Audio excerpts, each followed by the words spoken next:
semuanya, perkenalkan nama saya Perlinta Suarina NIM 19011295. Di sini kita akan membahas mengenai materi psikologi forensik. Yang pertama, pengertian psikologi forensik. Psikologi forensik sendiri adalah cabang ilmu psikologi yang mempelajari subjek dari segi kognitif, afektif, dan perilaku dalam kaitannya dengan proses hukum. Psikologi forensik merupakan titik temu antara psikologi dengan hukum. Istilah forensik berasal dari bahasa Latin yaitu forensis yang artinya dari luar. Pada pertengahan abad ke-19, istilah forensik dipersempit artinya sehingga memiliki arti penerapan prinsip-prinsip ilmu sains untuk membantu proses penegakan hukum. Selanjutnya, sejarah psikologi forensik. Ahli psikologi memberikan kesaksian di sidang pada tahun 1893. Tahun 1922, William Marston diangkat menjadi profesor dalam psikologi hukum di American University.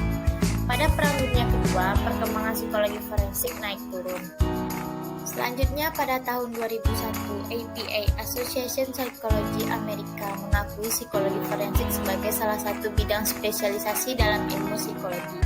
Kemudian pada tahun 2007, Asosiasi Psikologi Forensik menjadi minat di HIMSI Indonesia.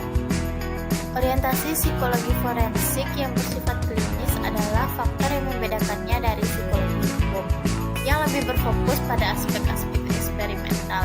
Bersama-sama, kedua disiplin ilmu ini masuk dalam kategori ilmu yang lebih besar. Secara umum lebih dikenal sebagai psikologi dan hukum.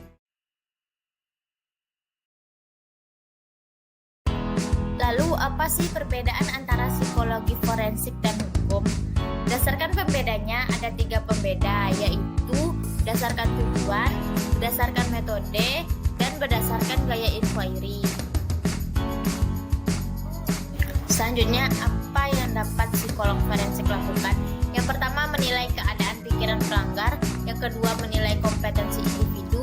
Yang ketiga, mengevaluasi risiko. Yang keempat, menilai kredibilitas saksi. Yang kelima, mengevaluasi hak aswana. Dan yang keenam, mempersiapkan kesaksian di pengadilan. Berikut adalah peran dari praktisi psikolog forensik dalam kepolisian.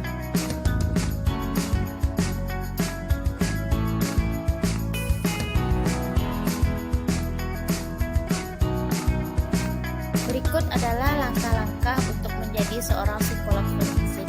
Yang pertama, mendapatkan gelar sarjana. Yang kedua, mendapatkan gelar magister psikolog. Yang ketiga, mengajar gelar hukum. Yang keempat, mendapatkan gelar doktor. Yang kelima, mendapatkan lisensi negara dan menjadi board certificate. Selanjutnya yaitu penerapan psikologi forensik, yaitu pada kasus pelaku teror bom Bali pertama dan kedua. Yang kedua yaitu kasus bunuh diri sekeluarga di Malang. Dan yang ketiga yaitu kasus Rusmanto kanibalisme tahun 2005.